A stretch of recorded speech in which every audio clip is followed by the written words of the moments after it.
নমস্কার। অবসরের কথাবাসরের আজকের পর্বে আপনাদের সবাইকে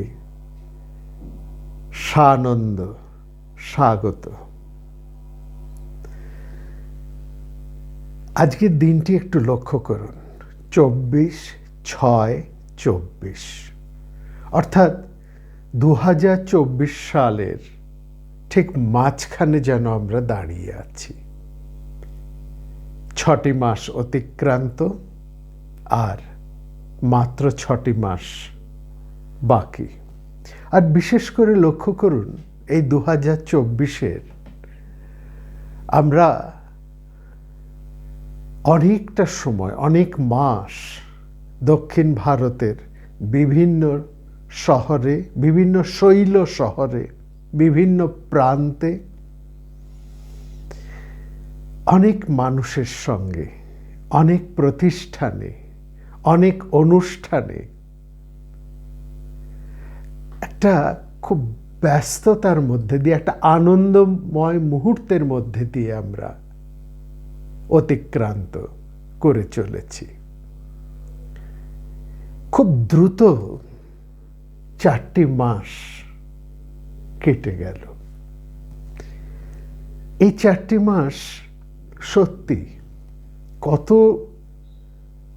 বিষয় নিয়েই না আমরা কথা বলেছি, কত বিষয় নিয়ে আলাপ আলোচনা করেছি। ফিরে যাব এবার আমাদের সেই শ্যামল বাংলায়। বাংলায় যখন আমরা ফিরব, অর্থাৎ এই দক্ষিণ হতে পূর্বে, তখন এই দক্ষিণ এবং পূর্বের, দক্ষিণ পূর্বের যে একটা অন্তর্যোগ আছে, সে কথাটি যদি আমরা না বলি তাহলে আমাদের বলা সম্পূর্ণ হয় না। অতএব আজকের এই অবসরের কথাবাসরের 33তম পর্বে, এবং হয়তো আরো একটি কি দুটি পর্বে বড় জোর আমরা কিছু এমন কথা বলবো যেখানে দক্ষিণের হাওয়া কেমনভাবে পূবে এসে মিশেছে সেটা দেখব। আর বিশেষ করে আমরা আমাদের এই বাংলার যে সাধনা, বাংলার এবং বাঙালির যে ইতিহাস, সেটা নিয়ে আমরা একটু কথা বলব। এটা আমাদের, যেমন দক্ষিণ ভারতের বৈদিক ধারা নিয়ে আমরা কথা বলেছি, দক্ষিণ ভারতের দ্রাবিড়ীয় সভ্যতা নিয়ে আমরা কথা বলেছি, সেরকম বাংলার সাধনা, বাংলার অন্তর সাধনা এবং বিশেষ করে বাঙালির সাধনা, তার ইতিহাস, এই নিয়ে আমাদের কিছু কথা বলতেই হবে। দু জায়গায় তো আমাদের সমান ঋণ বর্তমান, তাই নয় কি? দেখুন, যখন আমরা এই বাংলার কথা ভাবি, এই একটু বাংলার থেকে বেরিয়ে যখন আমরা বাংলার কথা ভাবি, বাংলায় বসে নয়, বাংলার থেকে বেরিয়ে এসে আমরা যখন বাংলার কথা ভাবি, তার প্রথমেই আমাদের এই দেশ ভারতবর্ষের একটা বৈশিষ্ট্য, সবচাইতে বড় বৈশিষ্ট্য আমাদের চোখে সবার আগে পরিষ্কারভাবে ফুটে ওঠে। সেটা কি? সেটা হচ্ছে এই বিভিন্ন মানুষজনদেরকে দেখতে দেখতে আমাদের এটা মনে হয়েছে, বৈচিত্র্যের মধ্যে ঐক্যের একটা যোগদৃষ্টি এবং ঐক্যের যোগ সাধনাই কিন্তু ভারতবর্ষের প্রাণের ধর্ম বা তার অন্তর্ধর্ম। এটাকে যদি আমরা অস্বীকার করি, কিংবা এটাকে যদি আমরা,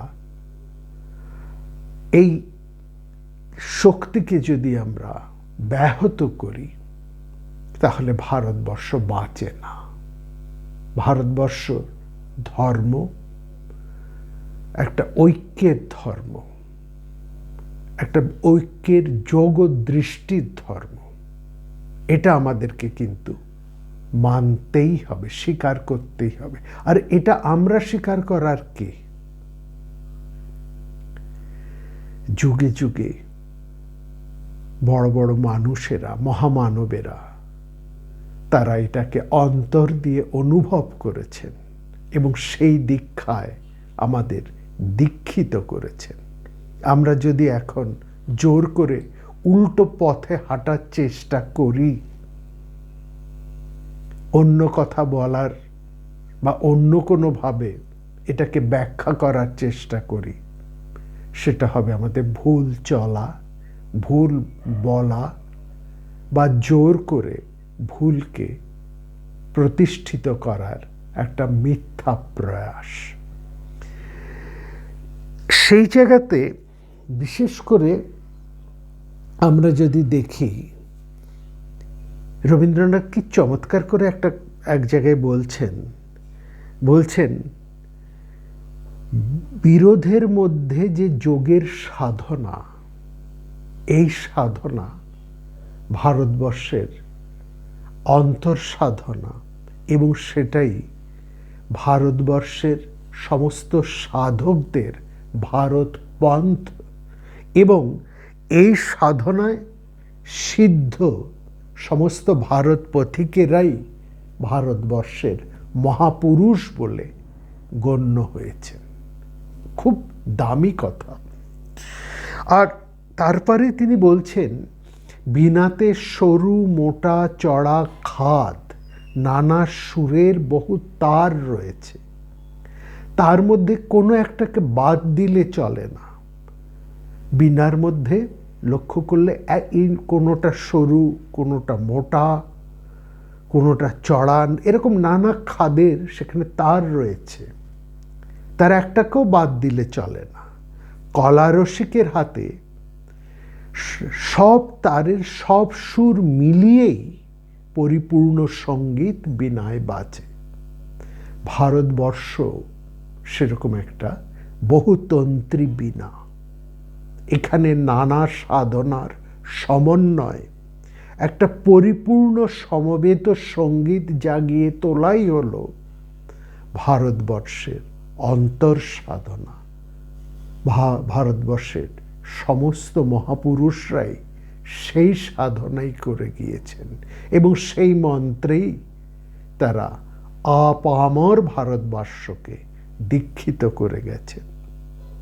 এমনটি আর পৃথিবীর কোথাও দেখা যায় না। আর এটি হচ্ছে ভারতবর্ষের বিশেষত্ব।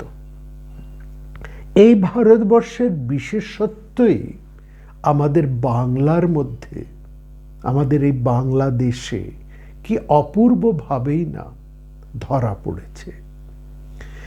নদীর পলি মাটিতে তৈরি এই বাংলাদেশ, এখানের ভূমি উর্বর, বীজ মাত্রই এখানে সজীব সফল হয়ে ওঠে।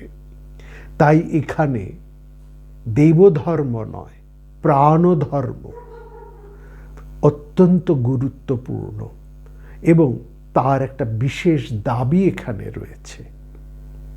পলিমাটির দেশ বলেই এখানের ভূমি কঠিন নয়, নরম। তাই পুরনো মন্দির, প্রাসাদ, এই সমস্ত গুরুভার এখানে টেকে না, সয় না।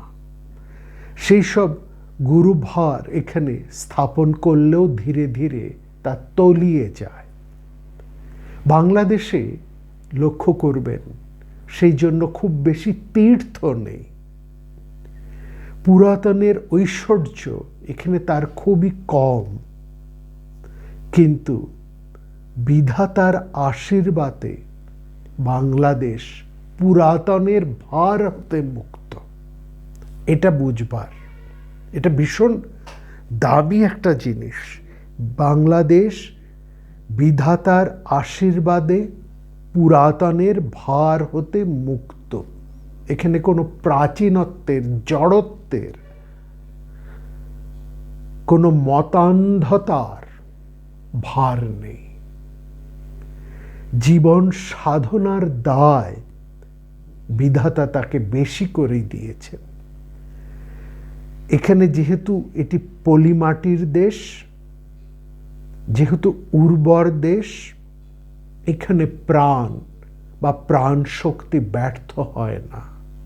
এখানে যে ধর্ম, বাংলার যে ধর্ম, সেটি প্রাণের ধর্ম। কোনো শক্ত বন্ধন সেখানে নেই, সেখানে রয়েছে প্রাণের আবেগ। পুরাতনের মৃত পাষাণ ভার, জীবনের দাবি দাওয়াকে এখানে অগ্রাহ্য করতে পারে না। এখানে একটা জিনিস লক্ষ্য করার, যেহেতু এখানে প্রাণের ধর্মটা বেশি, বাংলায় প্রাণের আবেগটা এখানে বেশি, সেই জন্য এখানে দুঃখের আবেদনও অনেক বেশি। ফলত এখানে যত মহাপুরুষ এসেছেন, মানুষ তাকে হয়তো প্রথমে ভুল বুঝেছে, বিশ্ব তাকে তেমন করে প্রথমে চিনতে পারেননি, পরে ধীরে ধীরে তাকে চিনেছেন। এটা বিশেষ করে লক্ষ্য করা। বাংলাদেশে যত মহাপুরুষ এসেছেন, প্রথমেই তাকে বিশ্বের মানুষ চিনতে পারেননি, ভুল বুঝেছেন, ভুল ব্যাখ্যা করেছেন, কখনো কখনো তার শত্রুতাও করেছেন, নির্যাতনও করেছেন। পরে অবশ্য তাকে মাথায় করে তুলতে বা হৃদয় ধারণ করতে বাধ্য হয়েছেন, বা তাদের কোনো অসুবিধা হয়নি। এই বাংলাদেশের তরফ থেকে প্রাণের প্রার্থনা প্রথম এসেছে। এই জন্য আমরা যে কথা বললাম, তাকে অনেক বেশি দুঃখ সহ্য করতে হয়েছে। এই দেশের, এই পথের পথিক যারা, দুঃখ দেবার জন্য তাদেরকে অনেক মানুষ যেমন আছেন, তাদের মধ্যে কেউ প্রত্যক্ষভাবে, কেউ পরোক্ষভাবে, কেউ সংকীর্ণ দৃষ্টি মানুষদের হয়ে তাদের প্রতিবন্ধক সৃষ্টি করেছেন, তাদের অত্যাচার করেছেন। কিন্তু বাংলাদেশের যে সমস্ত সাধকেরা রয়েছেন, এই মাটির মানুষ যারা রয়েছেন, মরমী মানুষ, তাদেরকে এই দুঃখ, এই নির্যাতন কোনোভাবেই দাবিয়ে রাখতে পারেনি। তার জন্য তারা প্রাণ বিসর্জন করতে ভয়ও পাননি। প্রাণের নামে মানবতার দাবি এখানে কিন্তু সাড়া পেয়েছে। জীবন্ত ক্ষেত্রে জীবনের যে দাবি, সেটাই তো মূল্য পায়, সেটাই তো সাড়া পায়। এখানেও সেই জিনিসটা রয়েছে। ফলে আমরা দেখছি এখানে মানবপন্থীরাই শেষ পর্যন্ত জয়ী হয়েছেন। শাস্ত্রপন্থীরা যতই বাধা সৃষ্টি করেন, তারা অনেক নিন্দা করেছেন। শাস্ত্রপন্থীরা তারা এই বিধানও দিয়েছেন যে তীর্থযাত্রা ছাড়া আর যদি অন্য কোনো কারণে তোমরা বাংলাদেশে যাও বা এই বঙ্গের এই পূর্বে যদি আসো, তোমাদেরকে প্রায়শ্চিত্ত করতে হবে। তার মানে চিরকালই বাংলাদেশ শাস্ত্রগত সংস্কার মুক্ত। বৌদ্ধ, জৈন এই সমস্ত মত এই দেশে চিরদিনই প্রবল ছিল। মগধ বাংলার সঙ্গে ছিল তখন অর্থাৎ স্বাধীনভাবেই ছিল। বাংলার বৈষ্ণব এবং বাউলদের মধ্যেও সেই স্বাধীনতা আমরা লক্ষ্য করি। তাদের সাহিত্য, তাদের গান, তাদের মধ্যে কখনো শাস্ত্রের গুরুভার নেই, ব্যাকরণের অলঙ্কারের গুরুভার সেখানে নেই। অথচ কি গভীর উদার তার ব্যঞ্জনা। এদেশের কীর্তন, বাউল, ভাটিয়ালি প্রত্যেকটি গানে খুব সাদা কথায় এমন অপূর্ব মানবীয় ভাব ও রস সাধকেরা এখানে ফুটিয়ে তুলেছেন যে তার তল পাওয়া যায় না, কুল পাওয়া যায় না। গঙ্গা এবং সাগরের সঙ্গম এই দেশে ঘটেছে। উত্তরের আর্য এবং দক্ষিণের দ্রাবিড় সংস্কৃতি কি অপূর্বভাবে এই দেশে এসে মিলিত হয়েছে। খুব ভালো করে এটা লক্ষ্য করবেন যদি আপনারা ভারতবর্ষের পুরো চেহারাটাকে দেখেন, লক্ষ্য করেন।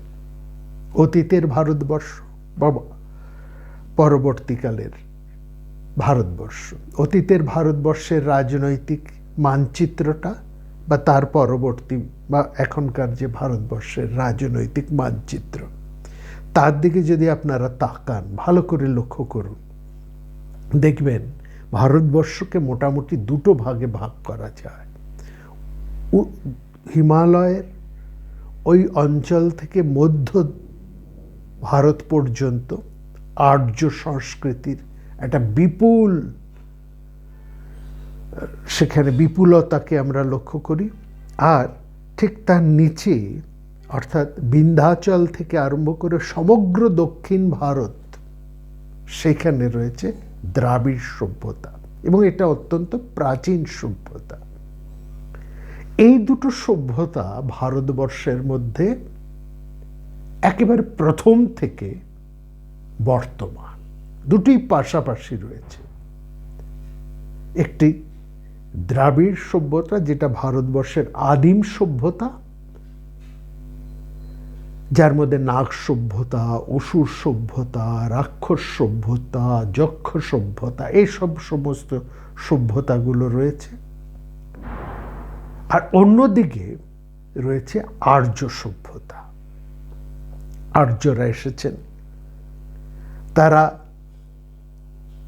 এই দ্রাবিড়দের কাছ থেকে কিছু গ্রহণ করেছেন, দ্রাবিড়রাও আর্যদের কাছ থেকে কিছু গ্রহণ করেছে এবং পরস্পরের দ্বারা পরিপুষ্ট হয়েছে। এই দুটো ধারা কিন্তু স্বতন্ত্র দুটো ধারা।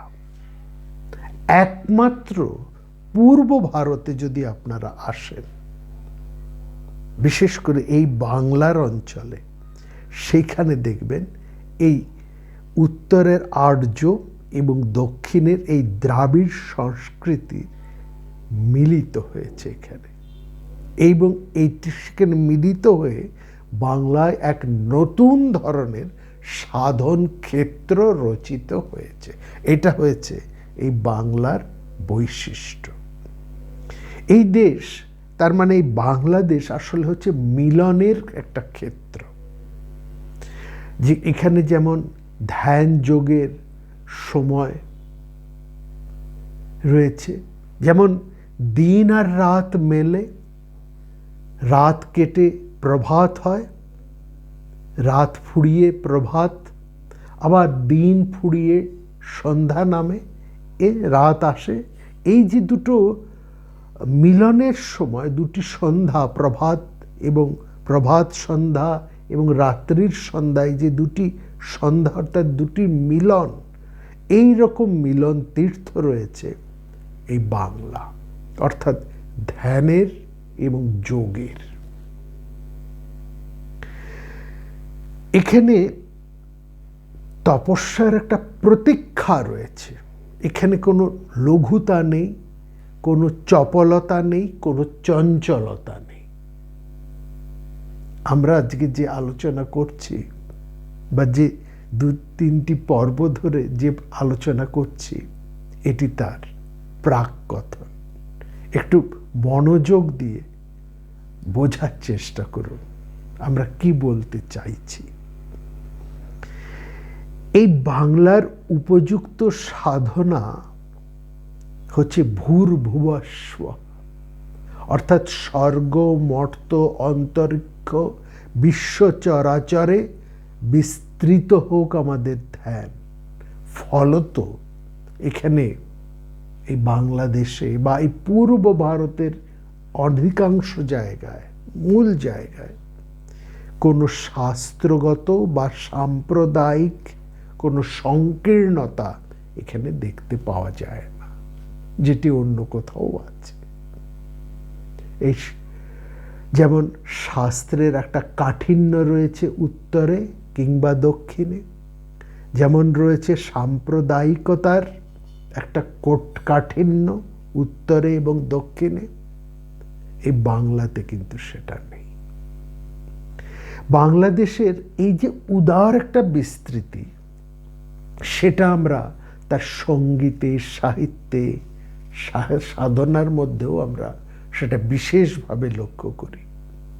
এবং এখানে দেখুন কি অপূর্বভাবে শিব এবং শক্তির মিলন এখানে আমরা পাই। ভারতবর্ষের অন্য জায়গায় যদি লক্ষ্য করুন, কোনোটা শিবক্ষেত্র, না হলে সেটি শক্তিক্ষেত্র, কিন্তু বাংলা শুধু শিবক্ষেত্র বা শুধু শক্তিক্ষেত্র নয়, শিব এবং শক্তির মিলন ক্ষেত্র। এই জায়গাটা বিশেষ করে লক্ষ্য করবেন। এক একটি করে আমরা আপনাদেরকে বাংলার বৈশিষ্ট্য তুলে দেখাচ্ছি। আবার যদি আপনারা দেখুন, এই যে শিব শক্তির মিলন, এই মিলনের কথা কালিদাস তার রঘুবংশের স্তুতি বন্দনাতে প্রথমেই বলেছেন, বাঘার্থী বা সংপৃক্ত, বাঘ অর্থ সংস্কৃত। বলা হয় কালিদাস এই ভাবটি কোথায় পেলেন না, তার নায়ক, কাব্যের নায়ক রঘুরকে নিয়ে তিনি যে মহান কাব্য রঘুবংশ রচনা করছেন, যেখানে নায়ক হচ্ছেন রঘু।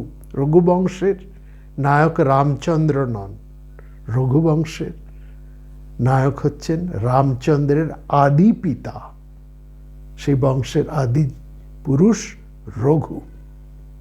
এবং সেই রঘুবংশ যে কাব্য কালিদাস রচনা করছেন, সেখানে একেবারে প্রারম্ভে তিনি বন্দনা করছেন। এটা একেবারে কাব্য বন্দনার একটা রীতি। প্রথমেই কাব্য প্রভৃতি ঈশ্বরের বন্দনা, এবং সেখানে কালিদাস বন্দনা করছেন কার? বাক এবং অর্থের। যে বাক অর্থের কথা আমরা এই গত একটি পর্বে বলেছি, তান্ত্রিক দৃষ্টিতে, তান্ত্রিক দৃষ্টির কথা আমরা যখন বলেছি, সেখানে বাক এবং অর্থের বিস্তৃত আলোচনা আমরা করেছি। কালিদাস সেই তন্ত্রের ভাবটিকেই তুলে সেই বাক এবং অর্থকে একত্রিত করেই তিনি শিব এবং শক্তির সমন্বয় করে তার পার্বতী পরমেশ্বরের বন্দনা করছেন। এখানে বাক এবং অর্থ যেমন অবিনাবদ্ধভাবে যুক্ত হয়ে থাকেন, তবেই তো সেটি সাহিত্যে, কাব্যের রসে সেটা ফুটে ওঠে, তাই না? শব্দের মধ্যে অর্থ আছে বলেই না শব্দের এত মাধুর্য। শব্দের মধ্যে যদি অর্থ না থাকতো, তাহলে শব্দ তো নিরর্থক, সেই শব্দ তো নিষ্ফলা, তাকে আর বন্ধা প্রসবিনী আমরা বলতাম, তাই না? সেজন্য বলা হয় এই বাক হচ্ছে পুরুষ, ব্রহ্ম, আর অর্থ হচ্ছে প্রকৃতি। শিব এর মধ্যে ওই শক্তি, প্রকৃতি যোগ হচ্ছেন বলেই শিব রয়েছেন, তার সব মহিমা ওই প্রকৃতি বা পার্বতীর পানি গ্রহণের ফল। ভালো করে, না হলে শিব কি হতেন? তার ইকারান্তটা যদি না থাকতো তাহলে শিব হয়ে যেতেন সব। এইভাবে বন্দনা করছেন, কি অপূর্ব সেই বন্দনা। যাই হোক, এই কথা আমরা বিস্তারিতভাবে সেখানে ব্যাখ্যা করেছি। আজ কি প্রসঙ্গে আমরা সে বিস্তৃত কথায় যাব না। তাহলে এর অবতারণা কেন করলাম? এই কারণে, কালিদাস এই সূত্রটা কোথা থেকে পেলেন? আর তার অন্য কোনো কাব্যে, কোনো রচনায় এইটি তো নেই। ভালো করে লক্ষ্য করবেন, এটি রয়েছে শুধু তার রঘুবংশের মধ্যে, এই জায়গাটা। অর্থাৎ রঘু, তার নায়ক, যখন এই বাংলাদেশ জয় করতে এসেছেন, বঙ্গ জয় করতে এসেছেন, তাকে, রঘুকে কিন্তু বেশ বেগ পেতে হয়েছিল। খুব সহজে রঘু অন্যান্য দেশ যেমনভাবে জয় করেছেন, এত সহজে বাংলা কিন্তু তিনি জয় করতে পারেননি।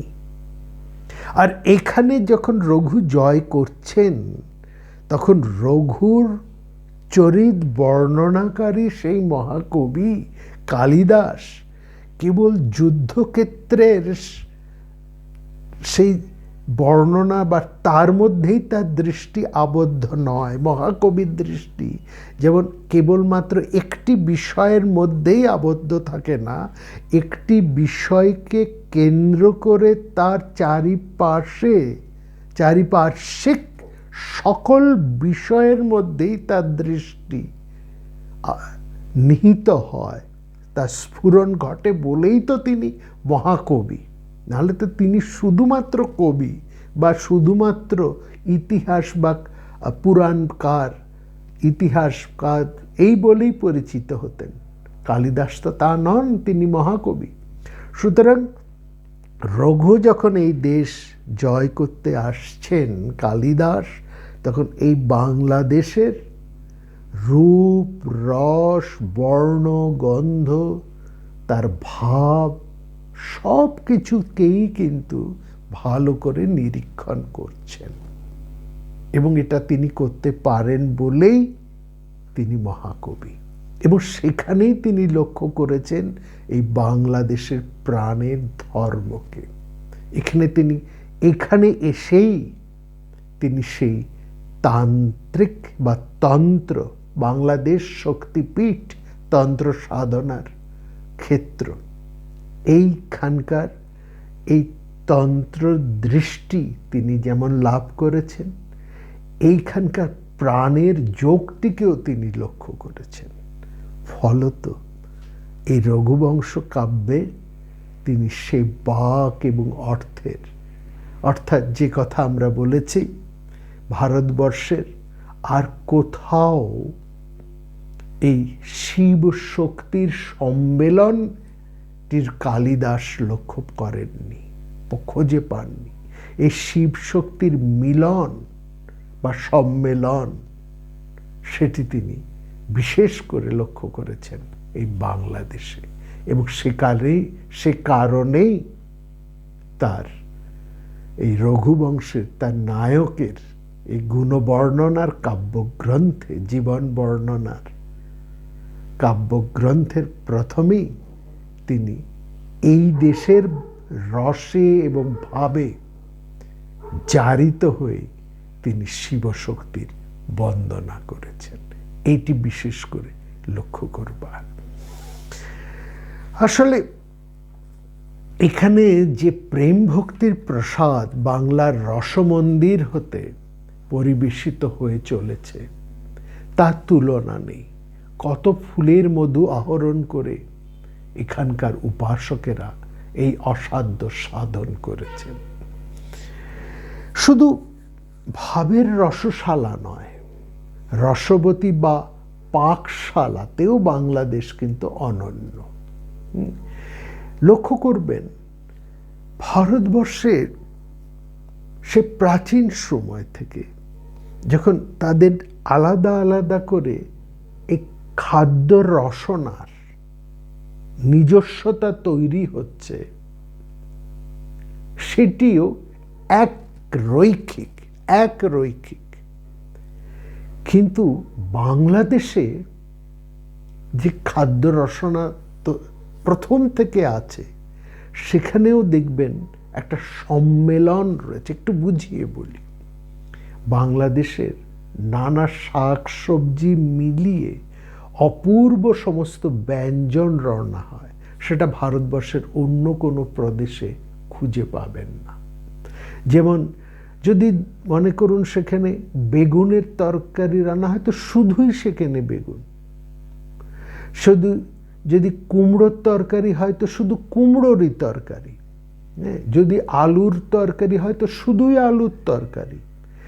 সবকটাকে মিলিয়ে, অর্থাৎ কুমড়ো, বেগুন, আলু সবকে মিশিয়ে যে একটা অপূর্ব স্বাদের রান্না হয়, এইটা বাংলা ছাড়া আর অন্য কোথাও খুঁজে পাওয়া যায় না।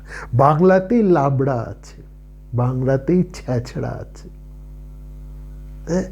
এই যে সব আমিষ নিরামিষ মিশিয়ে বা নিরামিষের বিভিন্ন পদকে একসঙ্গে মিশিয়ে এই যে সম্মেলন করার ব্যাপারটা কেবল শাস্ত্র সাধনার, কাব্য সাধনার মধ্যে নয়, রস সাধনার মধ্যেও, আস্বাদ সাধনার মধ্যেও এই জিনিসটা কিন্তু লক্ষ্য করা যায়। অর্থাৎ কলা মন্দিরে যেমন, রসবতীতেও তেমন। যোগ বা সম্মেলন ছাড়া এখানে আর অন্য কোনো উপায় নেই। হ্যাঁ, এইটা বাংলার সব, রসবতীতে সারা বিশ্বে বাংলার সবচাইতে বড় যে দান, সেটা হচ্ছে সন্দেশ বা রসগোল্লা। আমি এর মধ্যে যাব না, শুধু এটা উদাহরণ দিলাম। সন্দেশ শব্দটা দেখুন, এটা কিরকম বাংলাদেশ কেমন বাজিমাত করেছেন। অন্য দেশে যা ছিল খবর, বাংলাদেশ তাকে সাকার বানিয়ে খাবার করে দিল। অর্থাৎ যা ছিল খবর, সংবাদ, অর্থাৎ যা ছিল নিরাকার, বাংলাদেশে সেটাই হয়ে গেল সাকার খাদ্য। অর্থাৎ অন্যান্য দেশ কেবল যদি তারা নিরাকারের সাধনা করে তো শুধু নিরাকারেরই সাধনা করেছে, আবার তারা যদি সাকারের সাধনা করেছে তো শুধু সাকারের সাধনা করেছে। বাংলাদেশ কি করেছে? নিরাকারকে টেনে এনে ঘরের মানুষ করে তাকে আত্মীয় স্বজন করে দিয়ে রেখেছে। একেবারে ছেলে মেয়ে, নাতি নাতনি, ঘরের মা বাপ, একবার সব করে ফেলেছে। নিরাকারকে সাকার বানাতে বাংলাদেশে জুড়ি নেই। আরেকটা লক্ষ্য করবেন, বাংলাদেশ কাব্য সংগ্রহের ক্ষেত্রে বাংলাদেশ কিন্তু ভারতবর্ষের মধ্যে সবচাইতে বেশি এগিয়ে আছে। আমাদের ইতিহাস থেকে এটা, আমরা ভারতবর্ষের ইতিহাস থেকে এটা লক্ষ্য করি।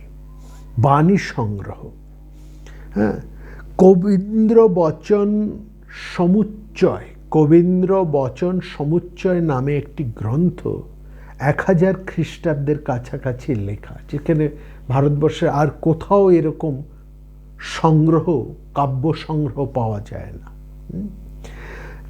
তার এর মধ্যে রয়েছে নানাভাবে নানা ধরনের রচনা সেখানে রয়েছে। এক একটা ব্রজ্জা বলা হয়, এই এক একটা প্রায় 900 বছরের পুরনো বাংলা লিপিতে এই গ্রন্থটা পাওয়া গেছে। তাতে নানাভাবে নানা ব্রজ্জা, মানে নানাটা আলাদা আলাদা রচনা সেখানে পাচ্ছে। এক একটা ব্রজ্জা বলছে, এক একটা রচনাকে বলছে ব্রজ্জা, এবং এক একটা ব্রজ্জা, এক একটা যে ভাগ, এক একটা যে চ্যাপ্টার, তাতে নানা কবির নানা বাণী সংগ্রহীত রয়েছে। 1205 খ্রিস্টাব্দে আমরা শ্রীধর দাসের সদুক্তি কর্ণামৃত পাচ্ছি।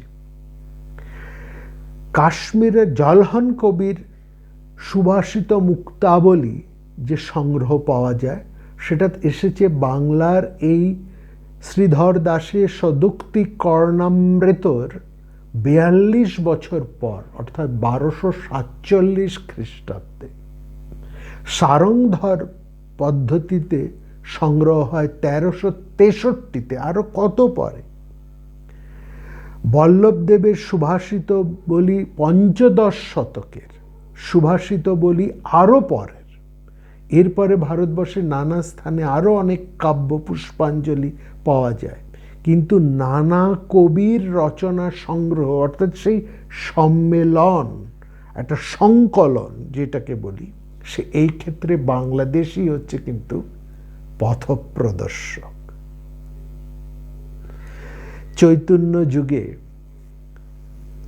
শ্রীরূপ গোস্বামী চৈতন্যদেবের অন্যতম প্রধান এক জ্ঞানী সাধক এবং পার্ষদ, 1541 সালের আগেই পদ্মবলিতে নানা ভক্ত কবির বাণী সংগ্রহ সংকলন করেন। তার 63 বছর পর এই, অর্থাৎ শ্রীরূপ গোস্বামীর এই কাব্য সংকলনের পদ্মাবলী, এই পদ্মাবলী যা 1541-এরও আগে সংকলিত হয়েছে, তার 63 বছর পর পাঞ্জাবে গুরুদের বাণী গ্রন্থ সাহেব সংকলিত হয়। পারস্য ভাষাতেও এরকম অনেক পুষ্পাঞ্জলি আমরা পাই, সেগুলোকে বলে গুলদাস্তা বা কুসুম সঞ্চয়ন। গুল মানে ফুল, কুসুম, দস্তা মানে সঞ্চয়ন, কুসুম সঞ্চয়। আরো পরে বাংলাদেশের কথকদের যদি কথা বলি, এই যে অরেটার, কথকতা, এদেরও নানাবিধ কবি বচন সংগ্রহ আছে এবং সেগুলো খুবই প্রাচীন এবং সেগুলি ভারতবর্ষের এই অরেটারের কাব্য সংগ্রহ বা অরেটারের রচনা সংগ্রহের প্রথম পথপ্রদর্শক, এটা আমরা বলব। সঞ্চয়ন প্রতিভা বাংলাদেশের একটা বিশেষত্ব। প্রাণী যেমন প্রাণরস নিয়ে জীবনে সমীকৃত করে, অ্যাসিমিলেশন করে, সেরকম নানা উপকরণ করে বাংলাদেশের মধ্যেও আমরা একটা অ্যাসিমিলেশন আমরা দেখি। হ্যাঁ, যেটা অনাবশ্যক সেটাকে এলিমিনেট করে, এলিমিনেশন, আর যেটাকে প্রয়োজন সেটাকে অ্যাসিমিলেশন করে। ঠিক বাংলাদেশের মধ্যেও এই লক্ষ্যটা আমরা দেখি।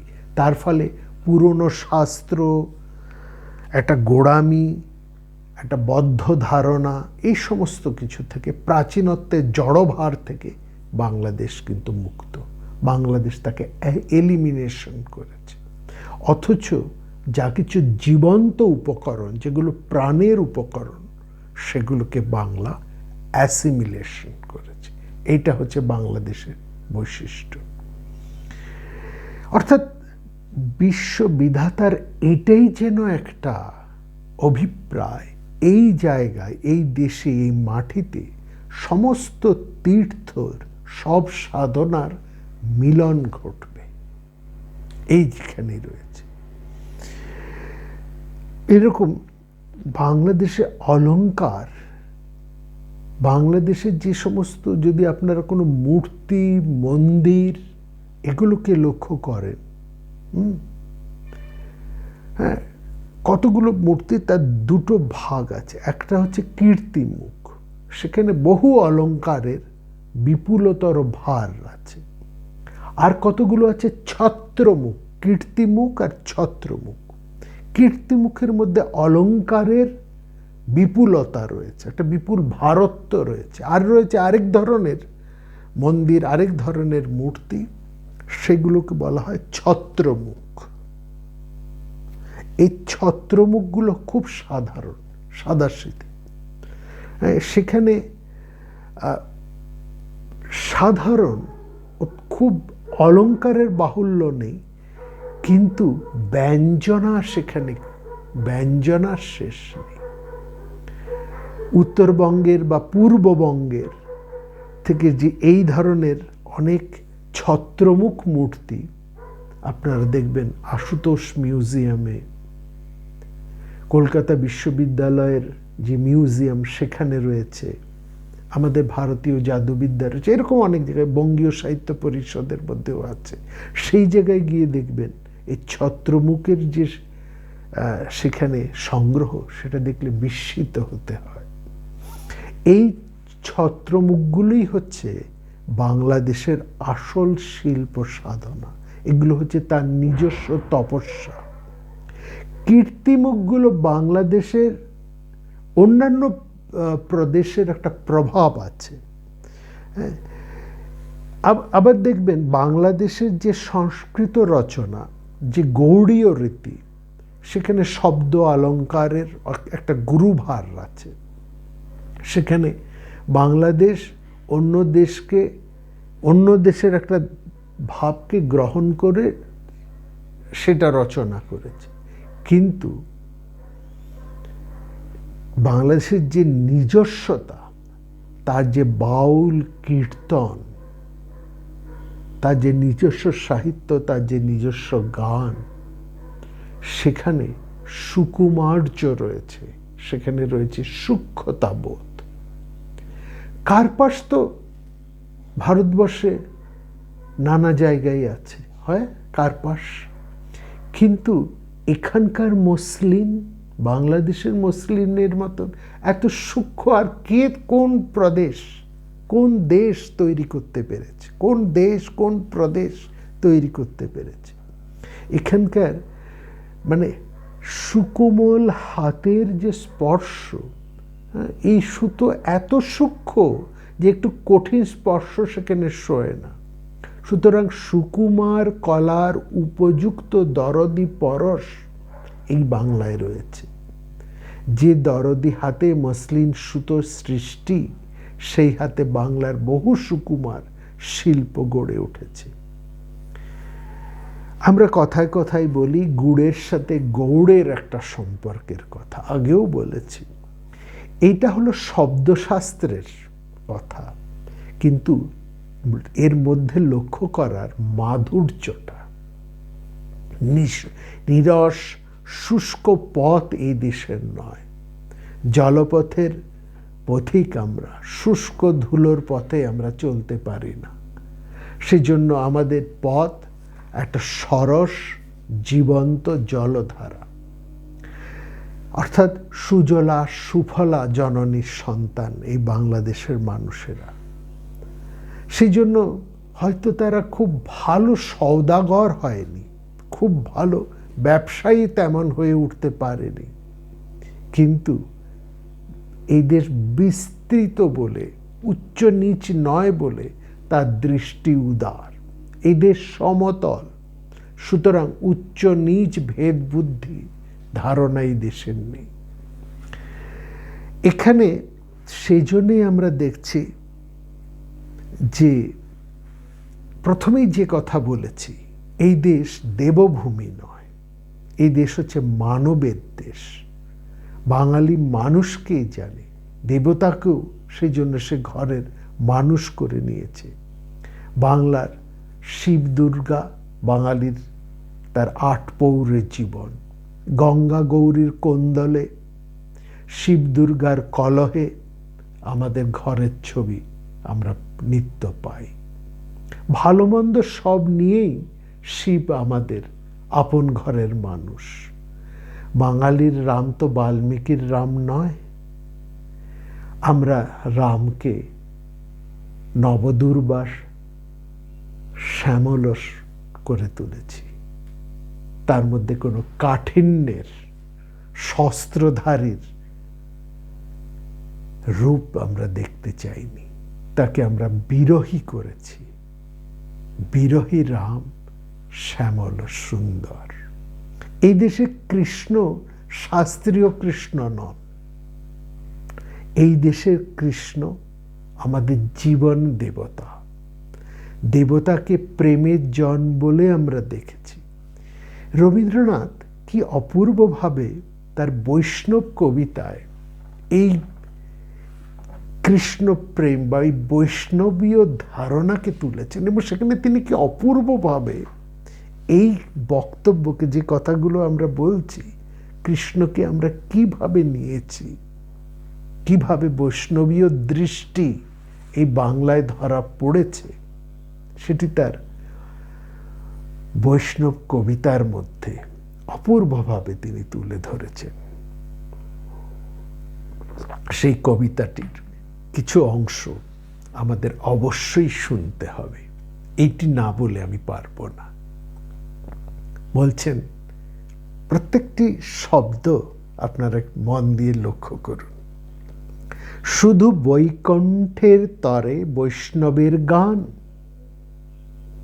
শুধু বৈকুণ্ঠের তরে বৈষ্ণবের গান, পূর্বরাগ, অনুরাগ, মান অভিমান, অভিসার, প্রেমলীলা, বিরহ মিলন, বৃন্দাবন গাথা, এই প্রণয় স্বপন শ্রাবণের সর্বরিতে কালিন্দীর কূলে, চারি চক্ষে চেয়ে দেখা কদম্বের মূলে, স্বরমে সম্ভ্রমে, এ কি শুধু দেবতার? এ সঙ্গীত রসধারা নহে মিটাবার, দীনমর্তবাণী দীনমর্তবাসী, এই নরনারীদের প্রতি রজনীর আর প্রতি দিবসের তপ্ত প্রেমতৃষা। গীত উৎসব মাঝে শুধু তিনি আর ভক্ত নির্জনে বিরাজে। তারপরেই বলছেন, ওই গানে যদি বা সে পায় নিজ ভাষা, যদি তার মুখে ফুটে পূর্ণ প্রেমজ্যোতি, তোমার কি তার বন্ধু তাহে কার ক্ষতি? বড় একটা প্রশ্ন তুলেছেন তিনি রবীন্দ্রনাথ। বলছেন, একেবারে শাস্ত্র, যে সমস্ত শাস্ত্রবাদী মানুষেরা যারা এই পূর্ব ভারতকে একেবারে বর্জনীয় করে রেখেছেন, তারা এই যেভাবে পূর্ব ভারত দেবতাকে গ্রহণ করেছে, ঠিক সেখানেই তারা বলেছেন, এই দেশ তোমরা যেও না, এই দেশে গেলে প্রায়শ্চিত্ত করতে হবে। অর্থাৎ বাংলাদেশের প্রাণের ধর্মকে তারা স্বীকার করতে পারছে না, বুঝেও স্বীকার করতে পারছে না, কারণ তাদের একটা ভয়, এই প্রাণের আবেগ না তাদের শাস্ত্রের কঠিন বন্ধনকে ভাসিয়ে নিয়ে চলে যায়। তাহলে তাদের কি উপায় হবে? তাদের তো সব ওই প্রাণধারায়, প্রেমের প্রবাহে সব তো ভেসে চলে যাবে। কি নিয়ে তাহলে তারা বাঁচবে? সেখানে রবীন্দ্রনাথ বলছেন, এই গানে যদি, অর্থাৎ এই প্রাণের গানে, এই প্রেমের গানে, এই গানে যদি বা সে পায় নিজ ভাষা, যদি তার মুখে ফুটে পূর্ণ প্রেমজ্যোতি, তোমার কি তার বন্ধু তাহে কার ক্ষতি? তারপরেই বলছেন রবীন্দ্রনাথ, কি সবচেয়ে গুরুত্বপূর্ণ এই জায়গাটি, দেবতারে যাহা দিতে পারি দি তাই প্রিয়জনে। দেবতারে যাহা দিতে পারি দি তাই প্রিয়জনে। প্রিয়জনে যাহা দিতে পাই তাই দি দেবতারে। আর পাবো কোথা দেবতারে প্রিয় করি, প্রিয়রে দেবতা।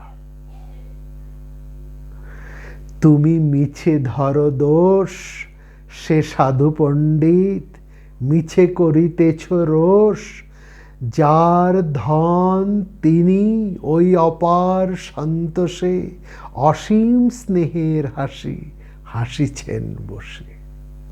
এটি তো সবচেয়ে বড় কথা, তাই নয়? আসলে মানবতার ধর্মই হচ্ছে এই বাংলার প্রাণের ধর্ম। বাংলাদেশের পায়ের তলায় সমুদ্র। বাংলাদেশের মানুষকে কি সেই জন্য দুর্বল বলা যায়? না, তার পায়ের তলায় সমুদ্র। সেই জন্য সেই তীরবাসীরা সাহসী। পূর্ববঙ্গে নিত্যই নদীর ভাঙা গড়া, সেখানে চরের লোকেরা, সন্দ্বীপ, নোয়াখালী লোকেরা নির্ভীক, উৎসাহী। গঙ্গা এখানে সারা ভারতের আশীর্বাদ বহন করে আসছে। এখানকার মাটিতে নানা জাতি ও সংস্কৃতির মিলন তীর্থ, তাই এর একটি বিশেষ মহত্ব আছে। এবং এখানে যে কত জাতীয় মানুষের মিলন ঘটেছে তা বলে শেষ করা যায় না। যে কথাটা দিয়ে আমরা শুরু করেছিলাম, এখানে অনার্য,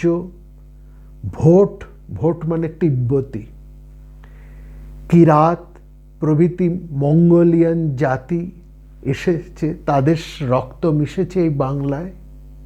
মণিপুর দিয়ে শানবাসী চীনারা এখানে এসছে, চীন দেশের মানুষেরা এসছেন মণিপুর হয়ে, তাদের রক্ত এই বাংলায় মিশেছে। গারো, খাসিয়া, কাছাড়ি, কোচ বিভিন্ন জাতি এখানে এসে মিশেছে। আবার লক্ষ্য করুন, সাঁওতাল, ভিল, কোল এরা রয়েছেন। এরা সবচাইতে ভারতবর্ষের আদিমতম মানুষ। দ্রাবিড়দের তো এটা একটা মূল আস্তানা।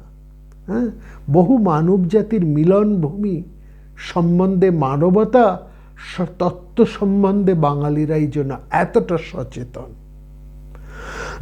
আমাদের লক্ষ্য করবেন, ধর্মে এবং আচারে এমন অনেক জিনিস রয়েছে যা দ্রাবিড়াচারের সাথে মিশে যায়।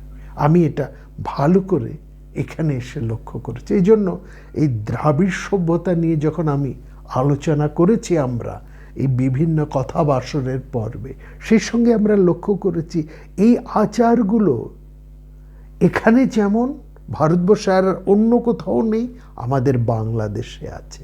দুই একটা উদাহরণ যদি দিই, লক্ষ্য করবেন আপনারা, বাংলাদেশের ঘরবাড়ি যেভাবে তৈরি হয়, বাংলাদেশের ঘর তৈরি করার যে বৈশিষ্ট্য, যে শিল্প, হ্যাঁ, তার যে স্ট্রাকচারাল যে ফিগার, হ্যাঁ, যে গঠনটা, বাংলাদেশের ঘর বাড়ি তৈরি করার যে গঠন, যে একেবারে পুরনো সময় থেকে, স্টার্টিং ফ্রম হাট টু হাউস, হ্যাঁ, সেখানে অন্য কোনো প্রদেশের সাথে, উত্তর ভারতের কোনো প্রদেশের সাথে তার মিল নেই। সেটা মেলে কেরলের সাথে, সেটা মেলে কোচিনের সাথে। কেরলের পুরনো বাড়িঘরগুলো দেখুন, আধুনিক ফ্ল্যাট বাড়ির কথা বলছে না, পুরনো কেরল, কোচিনে যান, সেখানকার গ্রামের বাড়িগুলোকে লক্ষ্য করুন, বাংলাদেশের গ্রামের বাড়িগুলোকে লক্ষ্য করুন, মনে হবে একই রকম। কেরল, কোচিনের ছবি আর বাংলাদেশের সেই পুরনো গ্রাম বাংলার ছবি যদি পাশাপাশি রাখা যায়, আলাদা করতে পারবেন না, বুঝতে পারবেন না কোনটা কেরল, কোনটা কোচিন, কোনটা বাংলা, আলাদা করা যাবে না। এখানেও টালির সেই মাটি দিয়ে, ওখানেও তাই, মাটির টালি বা খাপড়া তারই আস্তরণ, এবং সেই চতুষ্কোণ ওই রকমই ঘর, ওর চারদিকে সেই শ্যামল, সেই একই নারকেল গাছ, কলা গাছ, সব ফুলের গাছ, একই রকম তৈরি। অর্থাৎ স্ট্রাকচার দিক থেকে, প্রাকৃতিক পরিবেশের দিক থেকে, জলবায়ুর দিক থেকে খুব একটা কোনো তফাৎ পাবেন না সেখানে। বাড়ির চতুর্সীমার মধ্যেই বাংলাদেশের যেমন দিঘি, পুষ্করিণী, এবং আপনারা যদি পূর্ব বাংলার অনেক দিকে, পুরনো দিকে যান, কিংবা এখনও ভারতবর্ষের যদি বর্ধমানের রাঢ় দেশের দিকে যান আপনারা, সেখানে দেখবেন ওই শ্মশান, অর্থাৎ তাদের জমির মধ্যেই একটা বাড়ির চতুর্সীমার মধ্যেই একটা তাদের চিতা রচনার একটা জায়গাও রয়েছে। এইটাও আপনি দ্রাবিড়াচারের মধ্যেই লক্ষ্য করবেন। আমাদের জাতাচার, জাতের আচার অনুষ্ঠান, মৃতাচার, বিবাহের আচার, মঙ্গল অমঙ্গল, সুযাত্রা অযাত্রা, প্রায় সব সংস্কার আর দক্ষিণের সংস্কার অনেকটা একেবারে মিলে যাচ্ছে।